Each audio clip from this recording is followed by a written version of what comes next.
Good afternoon. Hello everyone. आज हम start कर रहे हैं सीएमए फाइनल का paper number 15 for new syllabus 2022। ध्यान रहे, अभी पेपर नंबर चेंज कर दिए गए हैं। पहले पेपर नंबर 16 हुआ करता था, डायरेक्ट टैक्स और इंटरनेशनल टैक्स लो, पर अभी क्या कर दिया है, अभी इसको पेपर नंबर 15 कर दिया गया है।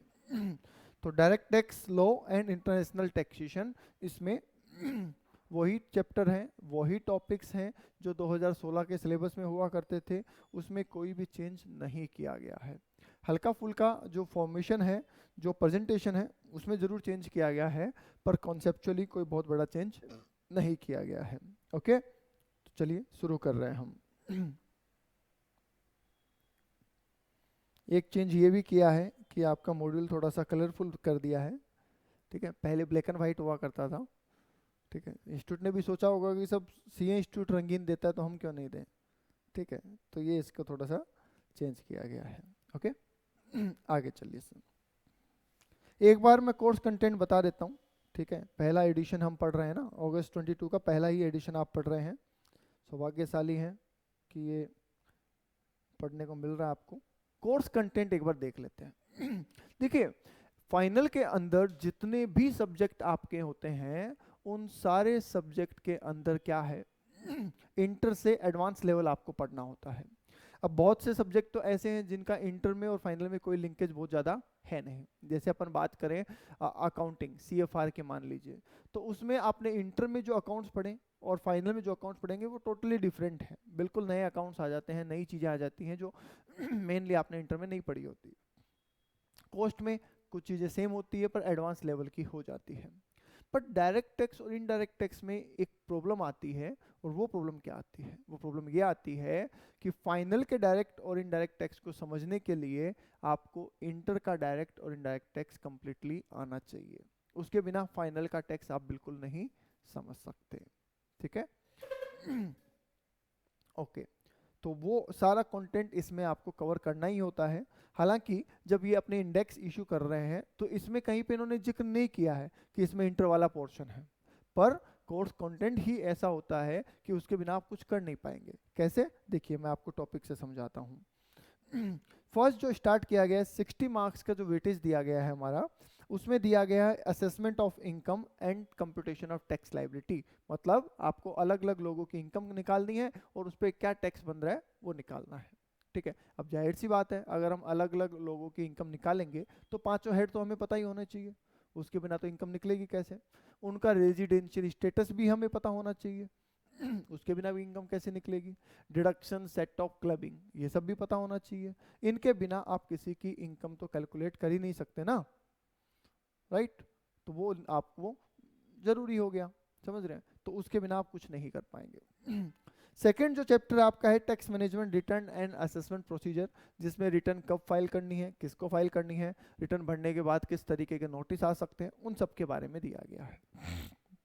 ग्रीवियंस रिड्रेशल, ग्रीवियंस रिड्रेशल में जनरली अपील्स रिवीजन वगैरह आ जाते हैं कि सर अगर कल को हमारा डिपार्टमेंट के साथ कोई लफड़ा हो गया तो उसका सॉल्यूशन क्या होगा, कैसे होगा, वो सभी चीज़ें इसमें कवर की गई हैं।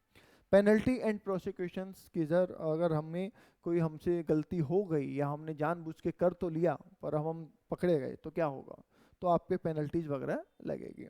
बिजनेस रिस्ट्रक्चरिंग में अगर आप किसी अमलगमेशन में, डीमर्जर में या इंटरनल रिकंस्ट्रक्शन में जाते हैं तो उस पर टैक्स इंपैक्ट क्या आएगा। अकाउंट्स में तो आपने पढ़ा हुआ है कि अमलगमेशन क्या होता है, डीमर्जर क्या होता है, पर टैक्स में उसका प्रभाव क्या पड़ेगा, उसका क्या इफेक्ट आएगा, ये सब चीज़ें यहाँ पे आपको देखने को मिलेगी।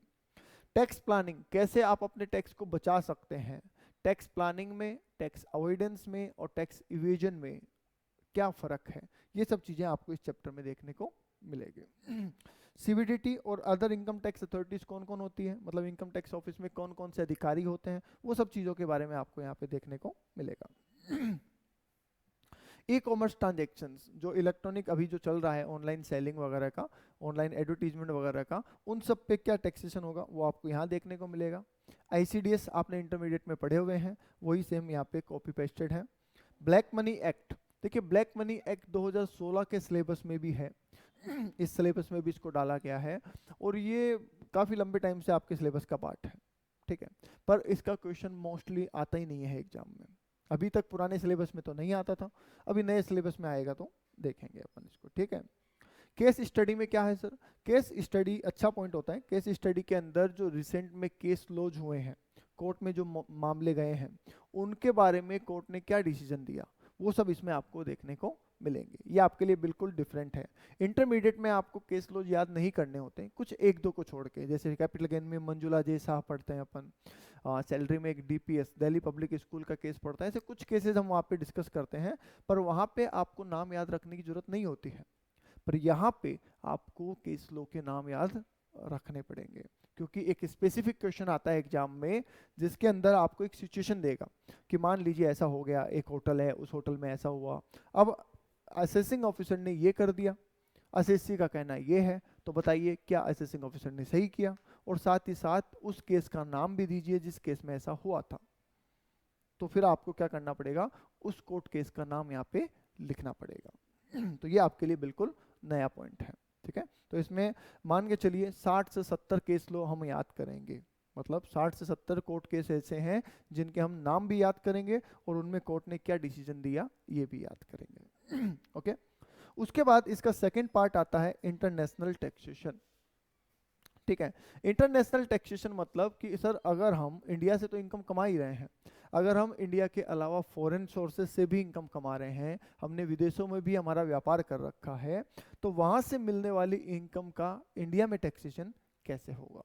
जनरली क्या होता है, देखिए हमने रेजिडेंशियल स्टेटस पढ़ा हुआ है। अकॉर्डिंग टू रेजिडेंशियल स्टेटस कि अगर कोई ऑर्डिनरी रेजिडेंट है तो उसको इंडिया में टैक्स देना ही पड़ेगा, चाहे वो इनकम कहीं पे भी कमाए, ठीक है। अब इस रूल की वजह से एक प्रोविजनल कॉन्फ्लिक्ट खड़ा हो गया। कैसे, मानिए कि मैंने ऑस्ट्रेलिया में इनकम कमाई, अब मुझे ऑस्ट्रेलिया में भी तो टैक्स देना पड़ेगा, वहाँ की गवर्नमेंट भी टैक्स चार्ज करेगी, और यहाँ पे इंडियन गवर्नमेंट कहती है कि तुम तो रेजिडेंट हो, तुम्हें भी टैक्स देना पड़ेगा। तो मेरे साथ प्रॉब्लम क्या हो गई कि मुझे एक ही इनकम पे दो कंट्री में टैक्स देना पड़ गया, ठीक है। तो वो सिचुएशन आने पे मैं गवर्नमेंट से मदद मांगूंगा, और गवर्नमेंट मेरी मदद कैसे करेगी वो हम पढ़ेंगे सेक्शन 90, 90 और 91 के अंदर। उसको लेके भी गवर्नमेंट ने कुछ रूल्स बनाए, उन रूल्स को हम पढ़ेंगे डबल टैक्सेशन अवॉइडेंस एग्रीमेंट में, ओके। उसके बाद नेक्स्ट टॉपिक है आपका ट्रांसफर प्राइसिंग। ट्रांसफर प्राइसिंग क्या होता है, आपको नाम सुना सुना लग रहा होगा, क्या पे कॉस्टिंग में सुना होगा आपने नाम, कॉस्टिंग में वर्ड इस्तेमाल होता है ट्रांसफर प्राइसिंग, ठीक है। फाइनल में एचसीएम सब्जेक्ट में स्टार्ट होता है, और इंटर में आपने मार्जिनल कॉस्टिंग में पढ़ा होगा ट्रांसफर प्राइसिंग, ठीक है।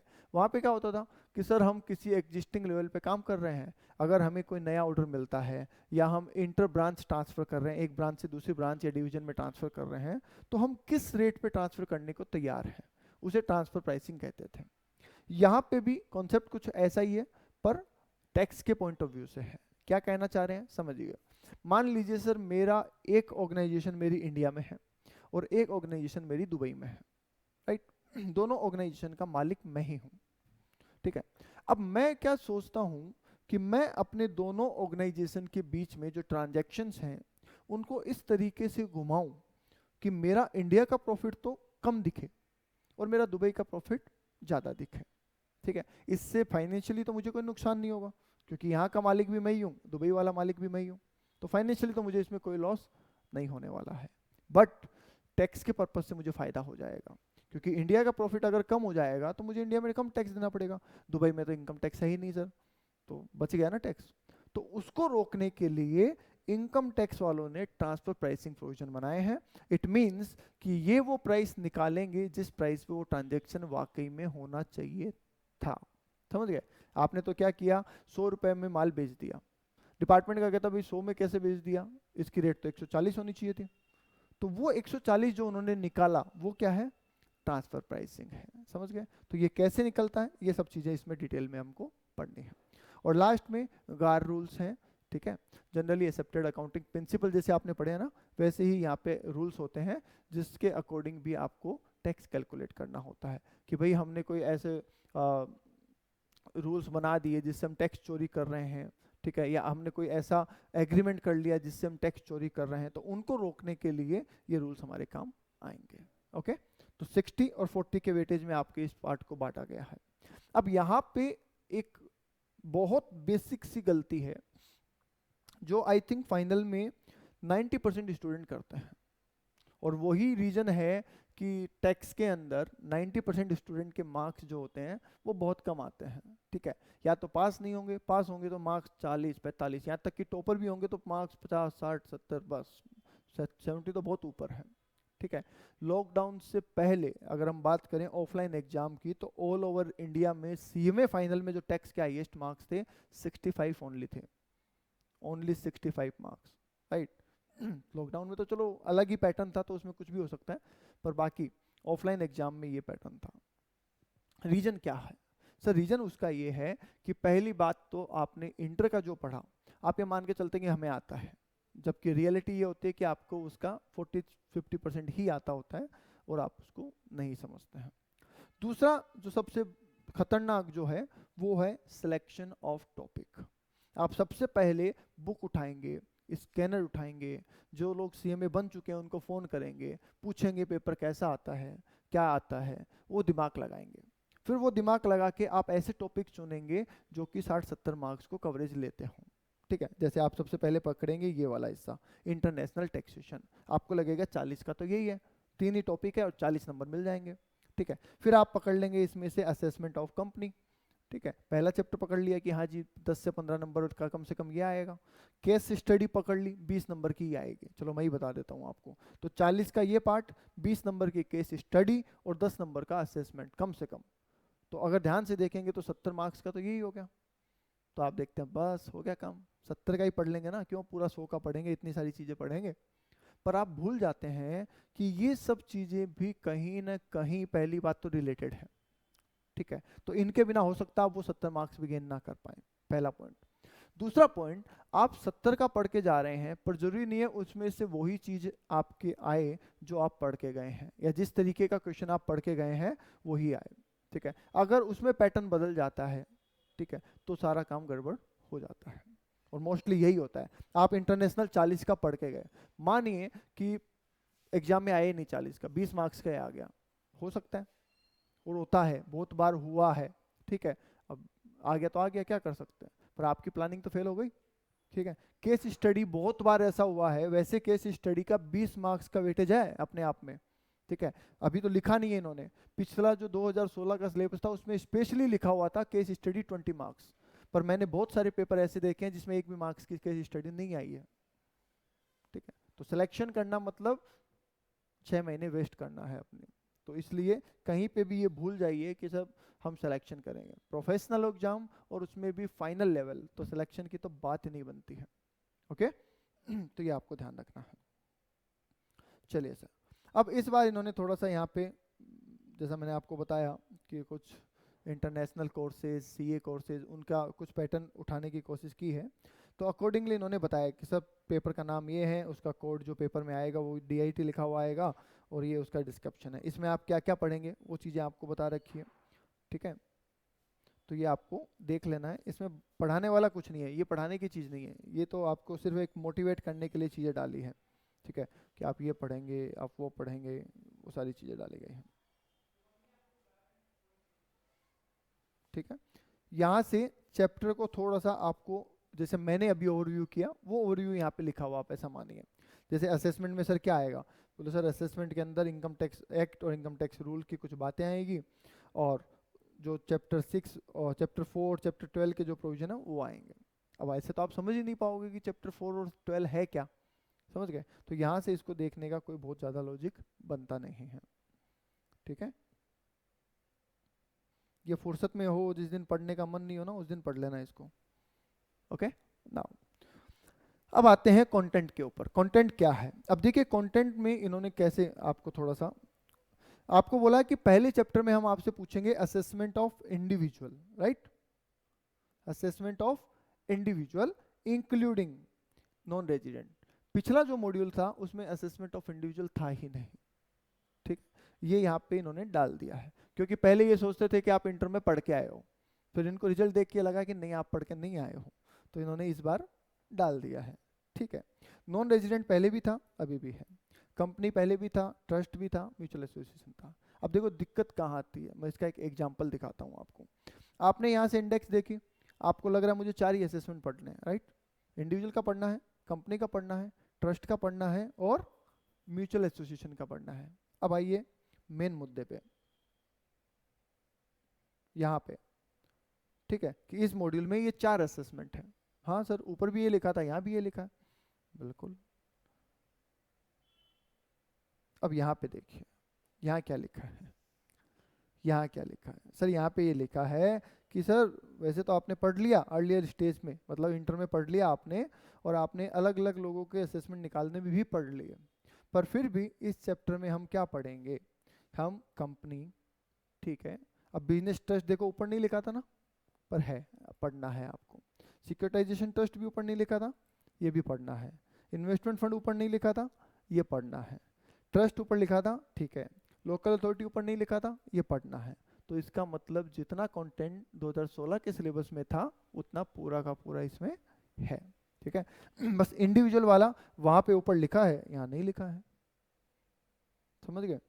तो इसलिए मैं फिर कहूँगा कि इंटर का पूरा हिस्सा कवर करना है, यहाँ पे चाहे लिखा हो और चाहे ना लिखा हो, इंटर का पोर्शन आपको आना ही चाहिए, ओके।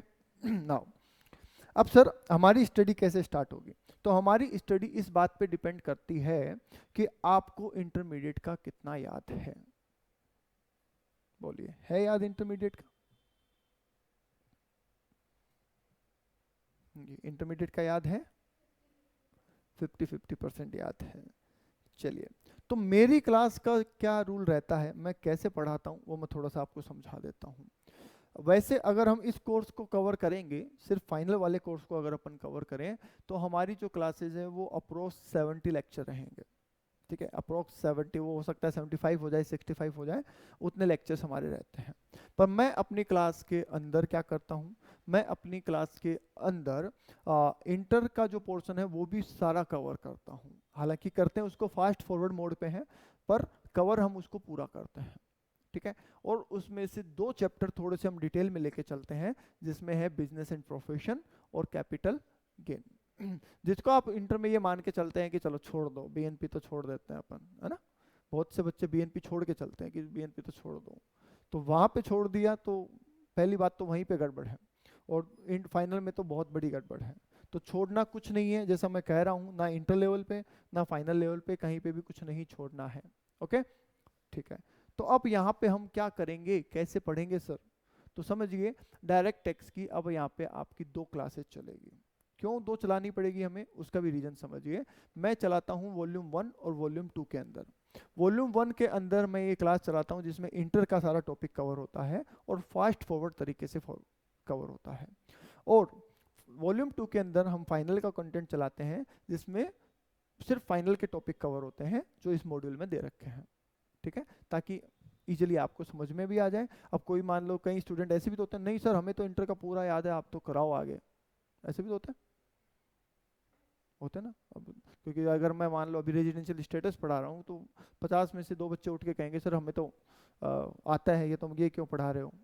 तो इसके लिए हम क्या करते हैं, उसको सेपरेट ही कर देते हैं। एक क्लास चला देते हैं हम किसकी, वॉल्यूम 2 की, एक क्लास चला देते हैं वॉल्यूम 1 की। तो अगर आपको ये लगता है कि सर मुझे तो इंटर का सारा आता है, तो आप सीधे क्या स्टार्ट कीजिए, वॉल्यूम 2 ही स्टार्ट कीजिए।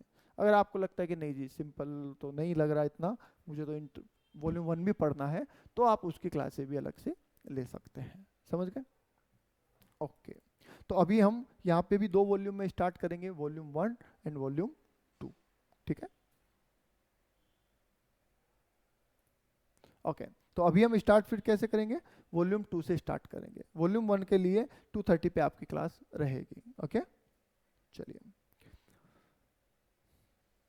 डन। तो आइए सर स्टार्ट करते हैं, और स्टार्ट करने के लिए हम निकाल लेते हैं हमारा पेड, क्या कह रहा है सुनिए।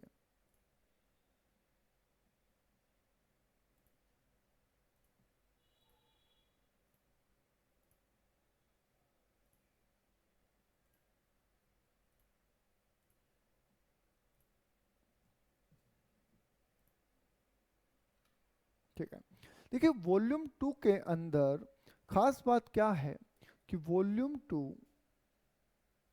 जो है उसमें थ्योरेटिकल कंटेंट बहुत ज़्यादा है। वॉल्यूम 2 में थ्योरेटिकल कंटेंट बहुत ज़्यादा है, ठीक है। और इसमें कुछ असेसमेंट्स भी हैं हमारे, जैसा अभी हमने थोड़ी देर पहले ही डिस्कस किया है जस्ट। देखिए इसमें हम क्या क्या पढ़ेंगे, थोड़ा सा मैं आपको ओवरव्यू देता हूँ। इसमें हम पढ़ेंगे असेसमेंट। इसमें हम क्या पढ़ेंगे? असेसमेंट। असेसमेंट में ऐसे असेसमेंट हम इसमें कवर करेंगे जो हमने इंटरमीडिएट में कवर नहीं किए होंगे, या फिर इंटरमीडिएट में कवर किए हैं पर हमें उसको दोबारा पढ़ने की जरूरत है। तो क्या क्या है सर इसमें, समझिए। एक तो हम सबसे पहले इसमें कवर करेंगे कंपनी का असेसमेंट, ठीक है, जो कि आपने अभी तक कहीं नहीं पढ़ा होगा, ठीक है। उसके अलावा इन्वेस्टमेंट फंड, उसका है। उसके अलावा बिजनेस ट्रस्ट, बिजनेस ट्रस्ट का असेसमेंट करेंगे। उसके अलावा सिक्योरिटाइजेशन ट्रस्ट का असेसमेंट करेंगे। उसके अलावा लोकल अथॉरिटी का असेसमेंट करेंगे। तो ये सारे असेसमेंट्स हम इसमें कवर करने वाले हैं, ठीक है। इसके अलावा एक इंडिविजुअल का असेसमेंट, वैसे हम पढ़े हुए रहते हैं पर फिर भी उसको रिवाइज हम करेंगे, ठीक है। और उसके अलावा एक फॉर्म का असेसमेंट भी हम यहाँ पे शामिल करेंगे, ठीक है। ओके, नेक्स्ट इसमें हम थ्योरेटिकल पोर्शन जिसमें रिटर्न फाइलिंग है, असेसमेंट प्रोसीजर है, ठीक है। ग्रीवियंस रिट्रेशल, जिसके अंदर क्या आता है, ग्रीवियंस रिट्रेशल के अंदर अपील्स एंड रिवीजन, ठीक है। ग्रीवियंस रिट्रेशल के अंदर क्या आता है, अपील्स एंड रिवीजन आता है, ठीक है। तो वो हम इसमें कवर करेंगे, ओके। इसके अलावा मर्जर एंड एक्विजिशन इसमें आता है, वो हम कवर करेंगे। पेनल्टीज भी इसमें कवर करेंगे, ओके, ठीक है। इसके अलावा आईटी अथॉरिटीज, ये जनरली थ्योरेटिकल पोर्शन है हमारा जो हमें यहाँ पे कवर करना होता है। नेक्स्ट आ जाइए सर, ब्लैक मनी एक्ट।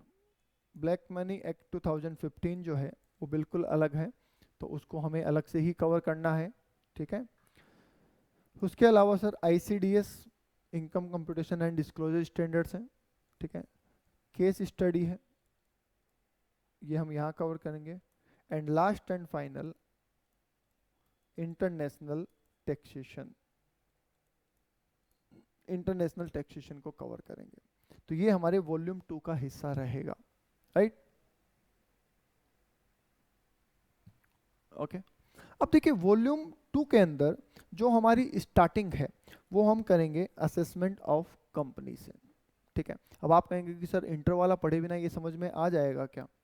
तो आंसर इज यस, आ जाएगा, क्योंकि इसमें कोई बहुत ज़्यादा वो चीज़ें नहीं आती। इसमें एक इम्पोर्टेंट टॉपिक आता है, वो है मैट का प्रोविज़न, ठीक है, जो कि इंटर में था भी नहीं वैसे, तो वो बिल्कुल अलग हो गया, तो उसमें इंटर वाली चीज़ों की ज़रूरत पड़ेगी नहीं, ओके।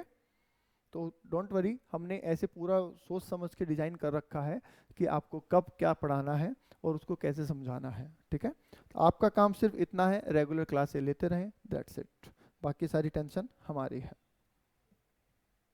चलिए तो शुरू कर रहे हैं हम असेसमेंट ऑफ कंपनी, ठीक है। इसको ध्यान से देखिएगा, क्योंकि हम नहीं चाहते कि सीधे हम थ्योरी स्टार्ट करें और आपको लगे कि बोर हो रहे हैं हम, ठीक है। तो असेसमेंट ऑफ कंपनी हम स्टार्ट कर रहे हैं। क्या है असेसमेंट ऑफ कंपनी में और इसकी मेन चीजें क्या है? ठीक है, देखिए जब हम किसी भी पर्सन का, एक तरीके से एक पर्सन ही है इनकम टैक्स में, तो जब हम किसी भी पर्सन का टैक्सेशन पढ़ते हैं, उसका ओवरऑल पूरी इनकम और टैक्स निकालते हैं, तो उसे ही हम क्या नाम देते हैं? असेसमेंट नाम देते हैं, ठीक है। कंपनी का असेसमेंट थोड़ा सा इंपॉर्टेंट हो जाता है। इंपॉर्टेंट क्यों हो जाता है?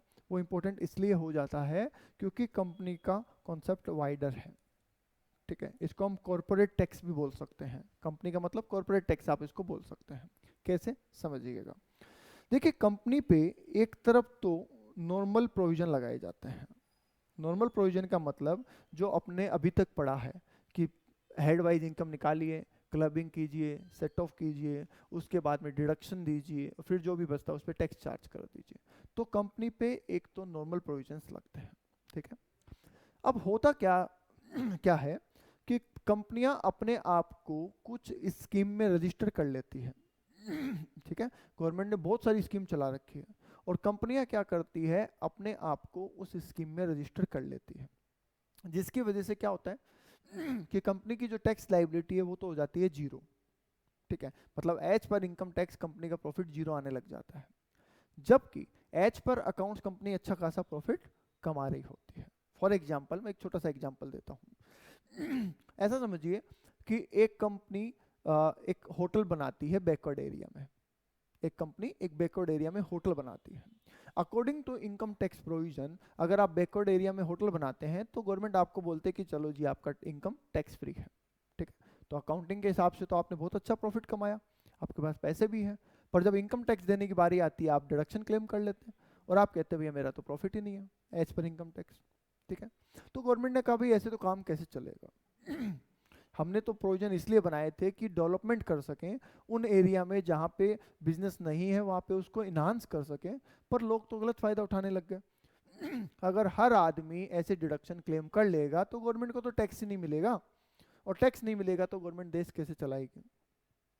ठीक है, तो गवर्नमेंट ने एक नया प्रोविजन इंसर्ट किया और गवर्नमेंट का कहना है कि भाई देखो ऐसा है, रिलीफ तो हम आपको दे रहे हैं पर एक मिनिमम टैक्स तो आपको देना ही पड़ेगा।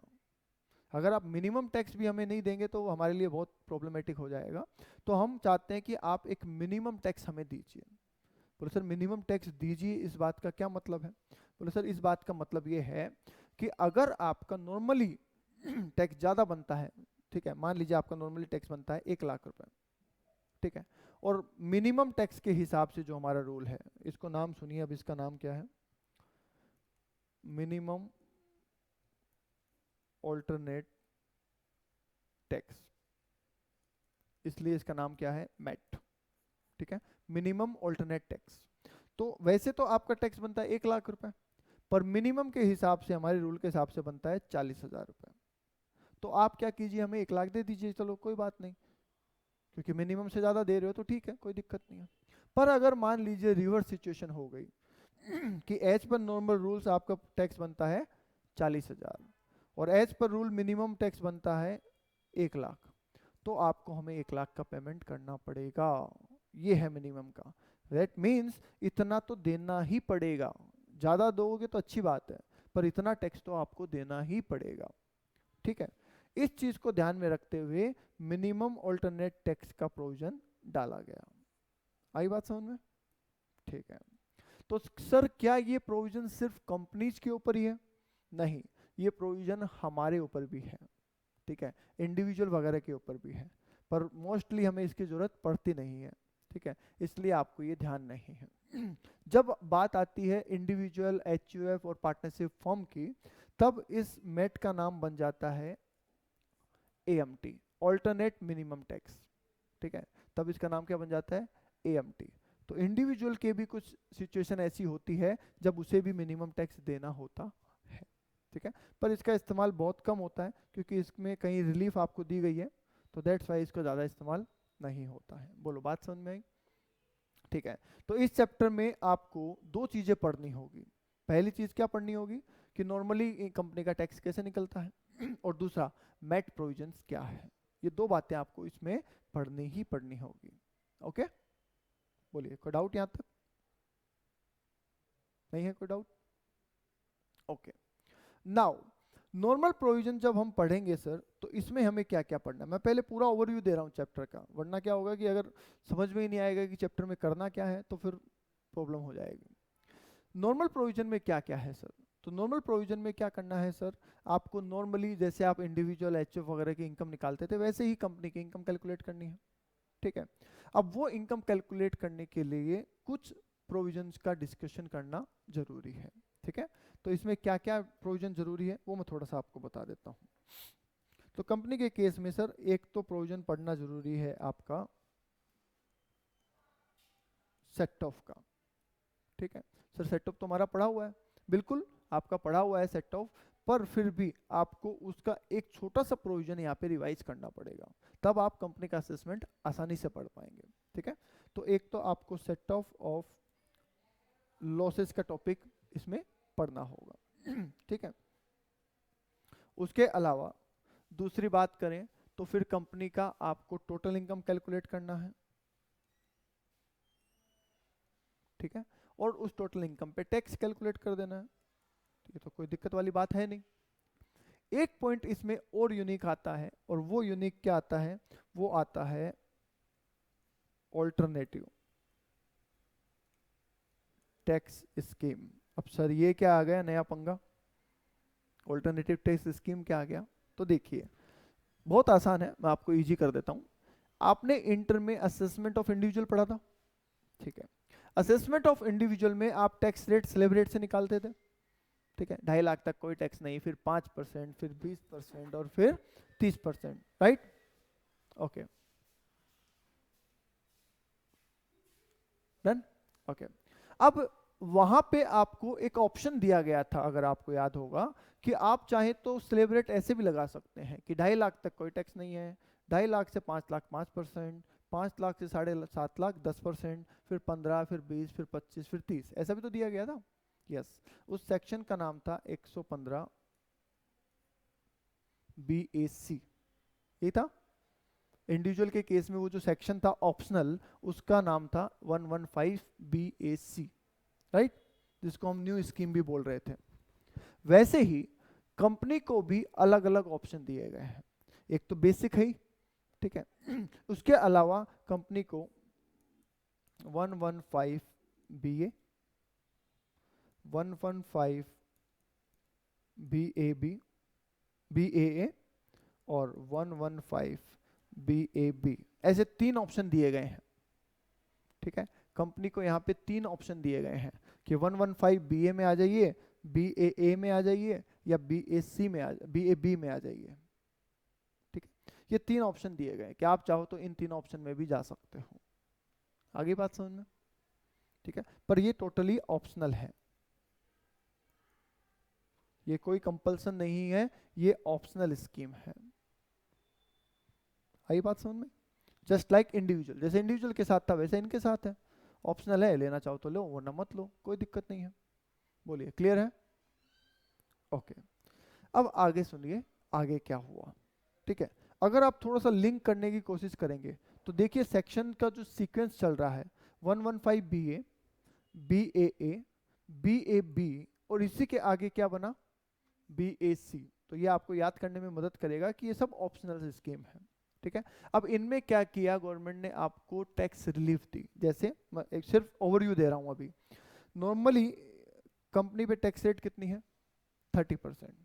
इस स्कीम में बोला कि कंपनी पे टैक्स कितने लगा देंगे हम, 25%। इसमें बोला कंपनी पे टैक्स कितना लगा देंगे, 22%। इस पे बोला कंपनी में कितना टैक्स लगा देंगे, 15%। समझ गए? तो ऐसे कंपनी को ऑप्शन दिया। हालांकि इन स्कीम में जाने के लिए आपको बहुत सारी कंडीशंस को फुलफिल करना पड़ेगा, समझ गए? जैसे इंडिविजुअल में आपको बोला गया था ना कि आपको बहुत से एग्जम्पशन डिडक्शन छोड़ने पड़ेंगे, वैसे ही इस स्कीम में जाने के लिए कंपनी को भी बहुत सारे एग्जम्पशंस और डिडक्शंस छोड़ने पड़ेंगे। तो हम इन सारी स्कीम को समझेंगे, किस स्कीम में क्या है और कंपनी कैसे कैसे जा सकती है। बताइए, बात समझ में आ गई? ये है इसका ओवरव्यू। तो ये सब चीजें हमें इसमें पढ़नी है, ओके। तो पहले हम पूरा नॉर्मल प्रोविजन पढ़ेंगे, उसमें सेट ऑफ कैसे होता है, उसमें 30% की टैक्स रेट कब लगती है, कैसे लगती है, 25 कब, ये कब, ये कब। जब हम ये सारा पढ़ लेंगे तब हम चलेंगे मैट के ऊपर कि फिर मैट क्या है, ठीक है, उसकी कैलकुलेशन कैसे होती है, और फिर इन दोनों में से हमें टैक्स का पेमेंट कैसे करना है। ये हमारा पढ़ने का सीक्वेंस रहेगा, समझ गए? ताकि हर चीज सिस्टमेटिकली आपको समझ में आ जाए। बताइए, क्लियर है पॉइंट? कोई डाउट नहीं है? तो सबसे पहले हम आते हैं सेट ऑफ वाले टॉपिक के ऊपर, ठीक है। उससे भी पहले अगर मैं कंपनी के बारे में थोड़ी सी चर्चा करूं तो एक पॉइंट और थोड़ा सा डिस्कस कर लेते हैं, और वो है residential status only for company. छोटा सा है ताकि कहीं पे भी डाउट रहे ही नहीं, ठीक है। देखिए, कंपनी का रेजिडेंशियल स्टेटस हमने पढ़ा हुआ है और बहुत आसान भी है। क्या है सर, कि सर अगर कोई इंडियन कंपनी है, ठीक है, या कोई डोमेस्टिक, डोमेस्टिक का मतलब होता है घरेलू, ठीक है। अगर कोई इंडियन कंपनी या डोमेस्टिक कंपनी है तो आप क्या कहेंगे, ऑलवेज रेजिडेंट, तो कुछ देखने की जरूरत ही नहीं है ना, इंडियन कंपनी तो हमेशा क्या होगी, रेजिडेंट। तो उसके हिसाब से जो भी इनकम वो कमाएगी, चाहे वो इंडिया में कमाए और चाहे वो बाहर कमाए, उसको तो टैक्स देना ही देना है, क्योंकि रेजिडेंट को तो देना ही देना होता ना। ये अगर कंपनी फॉरेन कंपनी है, अगर कंपनी फॉरेन कंपनी है, तो फॉरेन कंपनी के केस में आपको एक चीज पढ़नी पड़ती थी जिसका नाम था पोएम। पोएम मतलब क्या था, प्लेस ऑफ इफेक्टिव मैनेजमेंट। अगर फॉरेन कंपनी का प्लेस ऑफ इफेक्टिव मैनेजमेंट जो है वो इन इंडिया में है, तब तो फॉरेन कंपनी क्या बन जाती है, रेजिडेंट। और अगर फॉरेन कंपनी का place of effective management outside India में है, तो कंपनी क्या बन जाती है, नॉन रेजिडेंट। समझ गए। तो यहां से ये छोटा सा पॉइंट आपको रिकैप इसलिए करवाया है ताकि आपके माइंड में अंडरस्टैंडिंग बनी रहे।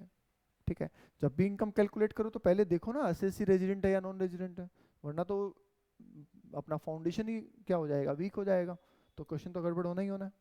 ठीक है, तो पहला पॉइंट आपको ये याद रखना है। अब आगे आइए, अब आराम से चलते हैं, अब कोई टेंशन नहीं है। चलो आगे, लिख लिया, ओके। आगे सुनिए सर, सेट ऑफ का क्या लफड़ा है ये सुनिए। सेट ऑफ में यहाँ पे वैसे तो अगर इंडिविजुअल एचयूएफ फॉर्म सब में सेम लगता है तो वहाँ पे हम अलग से नहीं समझाते हैं सेट ऑफ। कंपनी में थोड़ी सी यूनिकनेस है, इसलिए हम इसको थोड़ा सा अलग से समझा रहे हैं। कैसे हैं समझिए। देखिए, जब हम कोई बिजनेस करते हैं तो दो चीजें अराइज होती हैं, एक होता है लॉस और एक होता है एक्सपेंसेज। ये चीज मैं इंटर में भी पढ़ाता हूँ, अगर आपने इंटर मेरे से ही पढ़ा है तो ये चीज आपके क्लियर होगी। ठीक है, और अगर और कहीं पढ़ा है तो ये चीज ध्यान से देखिएगा। आई डोंट नो आपको आता नहीं आता। देखिए, बिजनेस में दो चीजें होती हैं, एक होता है लॉस और एक होते हैं एक्सपेंसेज। ठीक है, अगर मैं आपको एक वर्ड बताऊं तो क्या आप मुझे बताएंगे कि वो लॉस है या एक्सपेंसेज है? अनअब्जॉर्ब डेप्रिसिएशन पढ़ा हुआ है ना, अनअब्जॉर्ब डेप्रिसिएशन का नाम सुना है ना, बताइए ये लॉस है या एक्सपेंसेज है? एक्सपेंसेज है, वेरी गुड। तो अनअब्जॉर्ब डेप्रिसिएशन जो है वो एक्सपेंसेज है। व्हाई? क्योंकि सर वो अमोर्टाइज होना चाहिए था, वो अलोकेट होना चाहिए था, पर हुआ नहीं। क्यों नहीं हुआ? क्योंकि प्रॉफिट कम थे हमारे पास, तो वो तो अभी भी एक्सपेंसेस का ही रूप है जो कि अमोर्टाइज नहीं हो पाया, डेप्रिशिएट नहीं हो पाया, राइट। सेम अगर हम बात करें तो अनअब्जॉर्ब साइंटिफिक रिसर्च के कैपिटल नेचर के खर्चे भी पढ़े हुए हैं हमने, और सेम वैसे ही अनअब्जॉर्ब फैमिली प्रमोशन के कैपिटल एक्सपेंसेस भी पड़े हुए हैं। ये तीन चीजें ऐसी हुआ करती थी बीएनपी चैप्टर के अंदर जो एक्सपेंसेस हैं, पर due to insufficiency of profit ये अमोर्टाइज नहीं हो पाए। ठीक है, इसलिए हमने इनको कैरी फॉरवर्ड कर दिया कि कोई बात नहीं, अगले साल कर लेंगे। ठीक है, बाकी सारे खर्चे हमने बिजनेस में चार्ज कर दिए। अगर सारे खर्चे बिजनेस में चार्ज करने के बाद हमारा लॉस आता है, नेगेटिव फिगर आती है, तो that is our business loss. ठीक है, लॉस वैसे कुछ भी नहीं होता है, इसको हम क्या बोलते हैं, नेगेटिव इनकम। ठीक है, क्योंकि इनकम टैक्स में लॉस को डिफाइन किया है क्या? कहीं कहीं पे भी डिफाइन नहीं किया है। डिफाइन किसको किया है? इनकम को डिफाइन किया हुआ है, राइट। तो इनकम को डिफाइन किया तो ये नेगेटिव इनकम है, तो पॉजिटिव की जगह नेगेटिव आ जाएगा, कोई इशू नहीं है, राइट। सर इसका सेट ऑफ में क्या लेना देना है ये समझिए। देखिए, लॉस जो होते हैं, ये वाला मुद्दा ध्यान से देखिएगा, लॉस जो होते हैं वो हमेशा ओनर से जुड़े हुए रहते हैं। लॉस जो होते हैं वो क्या होते हैं, ओनर स्पेसिफिक होते हैं और ओनर से जुड़े हुए होते हैं, समझाने वाली बात ये है। ठीक है, और एक्सपेंसेस जो होते हैं वो हमेशा बिजनेस स्पेसिफिक होते हैं, बिजनेस से जुड़े हुए होते हैं। मतलब सर, तो मतलब सुनिए। ठीक है, आप अभी अपन जी रहे हैं ना, एक मानव जीवन जी रहे हैं ना, इंसानी जीवन जी रहे हैं। ठीक है, तो आप जो पैसा कमा रहे हैं, जो प्रॉपर्टी कमा रहे हैं, जो असेट, गाड़ी, बंगला, हीरे मोती, जो भी आप कमा रहे हैं, खरीद रहे हैं, वो सब आपके बॉडी से जुड़ा हुआ है, फिजिकल एग्जिस्टेंस से जुड़ा हुआ है, राइट। जब तक आप हैं वो आपका है। ठीक है, जिस दिन आप चले जाएंगे आपका होगा क्या? नहीं, मतलब ही नहीं है ना, पता नहीं किसका है नहीं है, बात ही खत्म हो जाएगी ना। पर आप जो कम कर रहे हैं, जो आप अच्छे बुरे कर रहे हैं, वो तो आपके साथ ही जाएंगे। दोनों चीजें पास ऑन नहीं हो सकती। पास ऑन नहीं होने का मतलब उस असेट को तो आप लेके नहीं जा सकते। ले जा सकते हैं क्या? नहीं ले जा सकते। और आपका जो अच्छा बुरा किया हुआ है वो आप किसी को दे के नहीं जा सकते। बताओ, ऐसी चीजें दोनों, है ना? तो जस्ट लाइक दैट, एकदम उसी तरीके से बिजनेस में जो लॉस है वो मालिक के साथ जुड़े हुए हैं, उससे उसके लॉस कोई नहीं खरीद सकता। ठीक है? और खर्चे जो हैं वो बिजनेस के साथ जुड़े हुए हैं, उसको मालिक अपने पास नहीं रख सकता। ठीक है? सर ये क्यों पढ़ना पड़ रहा है हमें? सुनिए, अगर ऐसा होता कि लॉस खरीदे जा सकते तो देखिए क्या होता। एक पिक्चर दिखाता हूं आपको। सर रिलायंस ने इस साल 100 करोड़ रुपए कमाए। रिलायंस ने इस साल 100 करोड़ रुपए कमाए, और रिलायंस का टैक्स जो बनता है 30% टैक्स बनता है, अकॉर्डिंगली 30 करोड़ का उसका टैक्स बनता है। राइट?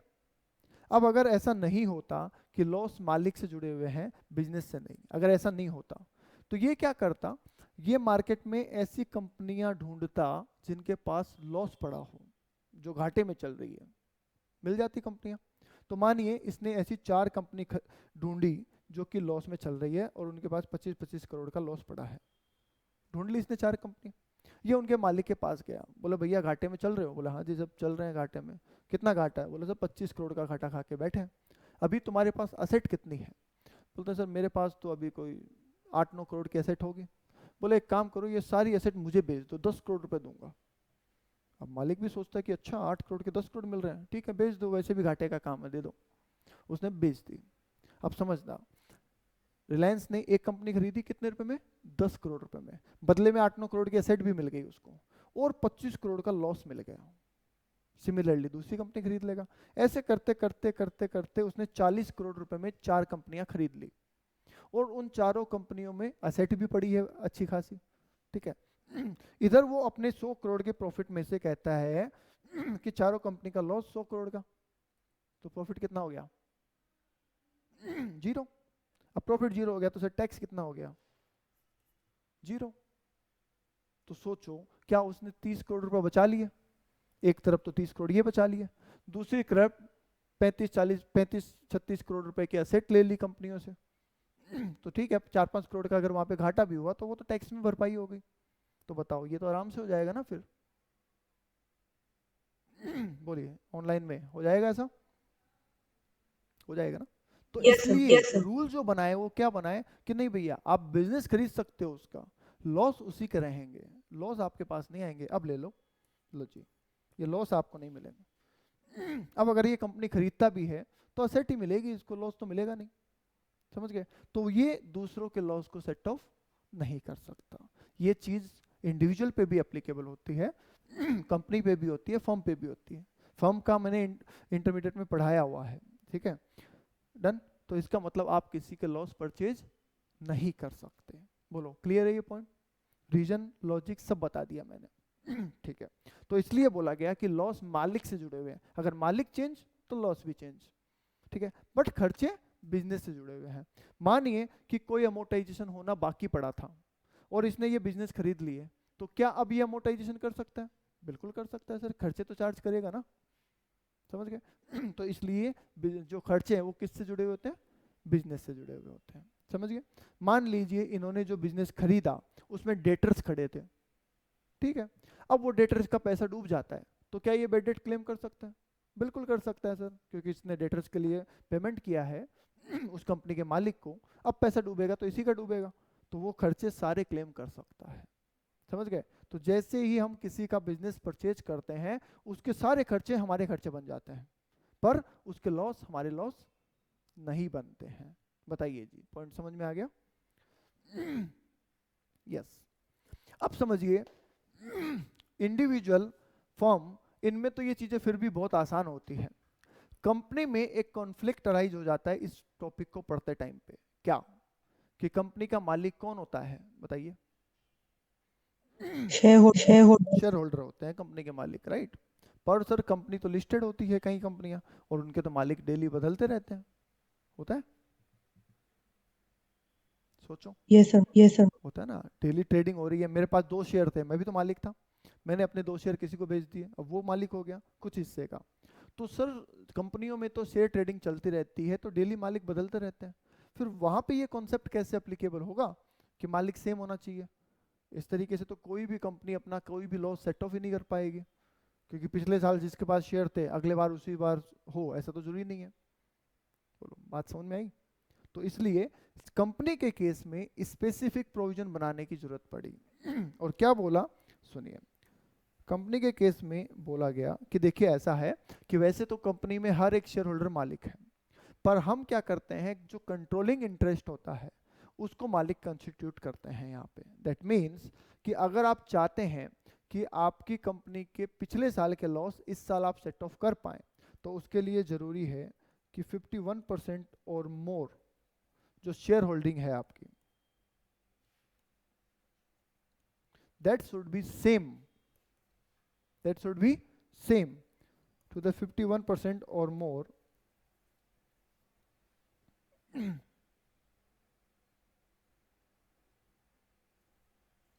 Share holding. ठीक है सर, किसके कंपैरिजन में? तो सिर्फ इतना पढ़ना इनफ नहीं है, ये ध्यान दीजिएगा। At the time of incurring loss, जब आप लॉस इंकर्ड कर रहे थे उस टाइम जो 51% शेयर होल्डर थे, वही 51% share holder eight the time of set of होने चाहिए, तब तो ठीक है। अदरवाइज आप लॉस को सेट ऑफ नहीं कर पाएंगे। बोलो समझ में आएगी बात? जिस साल आपने लॉस इंकर्ड किया है उस साल की शेयर होल्डिंग, और जिस साल आप लॉस को सेट ऑफ करते हैं उस साल की शेयर होल्डिंग में 51% शेयर होल्डर कॉमन होने चाहिए। आई बात समझ में? ओके तो एग्जाम्पल भी दे देते हैं ताकि और क्लैरिटी रहे। सुनिए sir, example number 1, previous year 21-22 के दौरान एक कंपनी है सर, ए लिमिटेड। इस ए कंपनी में 4 ही शेयर होल्डर थे, ए, बी, सी और डी। ए के पास 30% शेयर है, बी के पास भी 30% शेयर है, सी के पास 20 है और डी के पास भी 20 है, ऐसा समझिए आप। ओके और इस साल कंपनी को लॉस हो जाता है 1 करोड़ रुपीज। ठीक है, 2021-22 के दौरान कंपनी को 1 करोड़ का लॉस हो जाता है और कंपनी के शेयर होल्डर इस तरीके से हैं। ठीक है, ये कब के देखेंगे सर? ये तो डेली चेंज होते हैं, तो ये देखने हैं at end of year, at end of year देखने। टाइम पॉइंट भी तो पता होना चाहिए क्योंकि डेली चेंज होते हैं ना। तो 21-22 जो ईयर था उसके आखिरी दिन जो लॉस हुआ तो उसमें शेयर होल्डिंग ये थी। ठीक है, अब सर बात आई अगले साल की 22-23। इस साल कंपनी ने प्रॉफिट कमाया, कितना? 4 करोड़ रुपए का। पर इस दिन जो शेयर होल्डिंग है वो बदल चुकी है। अभी जो शेयर होल्डर है वो कुछ इस तरीके से है।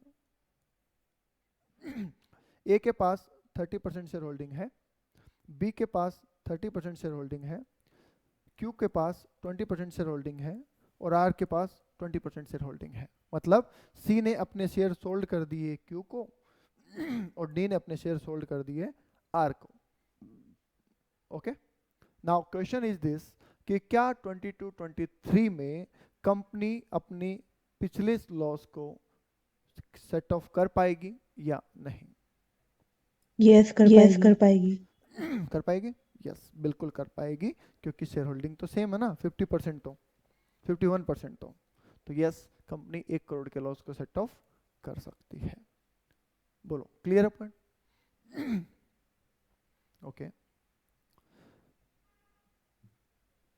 लिख लो, आराम से लिख लो।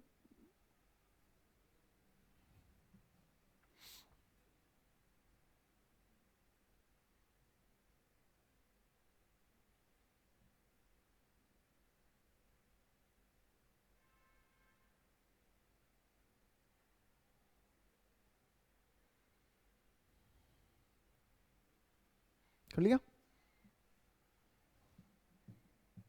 ओके, नाउ आगे समझिए। दूसरा एग्जांपल ले रहा हूँ इसी में, ठीक है। Example number 2। Sir again same example ले रहा हूँ, ऐसा ही मिलता जुलता, कि सर प्रीवियस ईयर वही 21-22, वही ए लिमिटेड, 1 करोड़ का लॉस हो गया। शेयर होल्डिंग है सर ABCD, ठीक है। 30%, 20%, 10% और 40%, राइट। नेक्स्ट ईयर 22-23 के दौरान शेयर होल्डर कैसे हैं सर? A, X, C और Y। A के पास 30% शेयर होल्डिंग है, B के पास कुछ भी नहीं है, उसकी जगह X आ गया है, ठीक है। C के पास 10% है और Y के पास 40% है। तो इन्होंने अपनी सोल्ड कर दी है और बेसिकली इन्होंने अपनी प्रॉपर्टी शेयर सोल्ड कर दिए हैं। सवाल है कि कंपनी क्या 22-23 में अपने पिछले साल के लॉस को सेट ऑफ कर सकती है? Answer is no. No. No. क्यों नहीं कर सकती? क्योंकि शेयर होल्डिंग बदल चुकी है सर। 30 + 10, 40% ही शेयर होल्डर ऐसे हैं जो कि at the time of loss और at the time of set off same है, जबकि हमारा रूल कहता है कि 51% और मोर होने चाहिए। तो इसलिए नो सेट ऑफ, यहाँ पे कंपनी सेट ऑफ नहीं कर सकती है। बोलिए, क्लियर है? ठीक है, तो ये था इसका प्रोविजन। अभी इसमें कुछ पॉइंट बाकी है ना, अभी कंप्लीट नहीं हुआ है ये। ओके, कंप्लीट क्यों नहीं हुआ समझिए। वैसे तो लॉजिक तो इतना ही है, लॉजिक में तो कुछ बचा ही नहीं। देखिए, जरूरी नहीं है कि शेयर होल्डिंग सिर्फ बेचने से ही चेंज हो। बहुत सी बार ऐसी सिचुएशन भी होती है जब बिना बेचे भी शेयर होल्डिंग बदल जाती है। अब सर बिना बेचे शेयर होल्डिंग कैसे बदल जाती है? तो सुनिए, डेथ ऑफ एसेट। सपोज यहाँ पे सी ने शेयर बेचे नहीं है, सी की डेथ हो गई और डेथ हो गई तो उसके शेयर किसको मिल गए? उसके बेटे को मिल गए। तो इसे ट्रांसफर नहीं माना जाएगा। आपने कैपिटल गेन में भी पढ़ा था ना अपन ने कि सेक्शन 47 के हिसाब से कुछ चीजें ऐसी होती है जिनको ट्रांसफर नहीं माना जाता। तो वैसे ही ये भी इस शेयर होल्डिंग के चेंज होने के क्या है? एक्सेप्शंस हैं, कि भाई अगर इस रीजन से शेयर होल्डिंग चेंज हुई है तो हम उसे चेंज नहीं मानेंगे। हम मानेंगे कि ठीक है कोई बात नहीं, वही चल रहा है, ठीक है, हम उसको सेम मालिक ही मानेंगे। तो अगर नाम बदलता है, ध्यान से सुनिएगा, जैसे इस वाले क्वेश्चन में देखिएगा, मैं दिखाता हूं आपको। इस वाले क्वेश्चन में अगर ऐसा लिखा होता कि डी के शेयर वाई के पास चले गए, बट सोल्ड ना लिख के ऐसा लिखा होता लीगल हेयर, तो आप ये मानते कि सेम ही शेयर होल्डर है और आप लॉस को सेट ऑफ कर पाते, ठीक है। तो ये ध्यान रखना है आपको। अगर डेथ की वजह से शेयर ट्रांसफर हुए हैं तो that will be not regarded as change in shareholding, ठीक है। दूसरा, विल, वसीयत, उसमें भी सेम ही चीज है कि आपने लिख दिया कि भाई मेरे पोते को मिले, आपकी डेथ हो गई, पोते को मिल गए शेयर, तो उसे भी शेयर होल्डिंग में चेंज नहीं मानेंगे।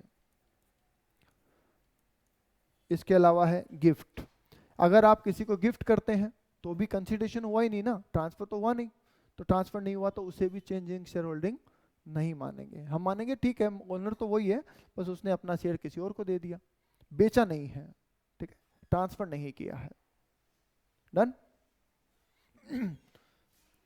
तो सर डेथ में, विल में, गिफ्ट में, इन केस में अगर आपके शेयर ट्रांसफर होते हैं तो उसे ट्रांसफर नहीं माना जाएगा। इसके अलावा डिस्ट्रेस कंपनी।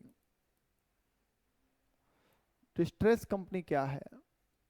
ठीक है, देखो डिस्ट्रेस कंपनी का मतलब क्या है कि आपकी कंपनी लॉस में चल रही है, ठीक है, या फिर इंसॉल्वेंसी में चली गई आपकी कंपनी, ठीक है। तो उस टाइम पे क्या होता है, कुछ लीगल रिक्वायरमेंट की वजह से आपके शेयर आपसे लेके किसी और को दे दिए जाते हैं, समझ गए। आपको किसी को लायबिलिटी पे ऑफ करनी थी या कुछ करना था, उस वजह से कुछ चेंज हुआ है शेयर होल्डिंग में, तो उसको इस पर्पज के लिए हम चेंज नहीं मानेंगे। समझ पा रहे हैं? पर चेंज तो हुआ है शेयर होल्डिंग, पर इसलिए थोड़ी हुई है कि आपने बेचा है, आपनी मर्जी से गए हैं, नहीं, वो कानून की एप्लीकेबिलिटी की वजह से गए हैं, इसलिए उसको आप चेंज नहीं मानेंगे और लॉस को कंपनी सेट ऑफ कर पाएगी। ओके, तो ये कुछ एक्सेप्शंस आपको मैंने लिखवाए हैं।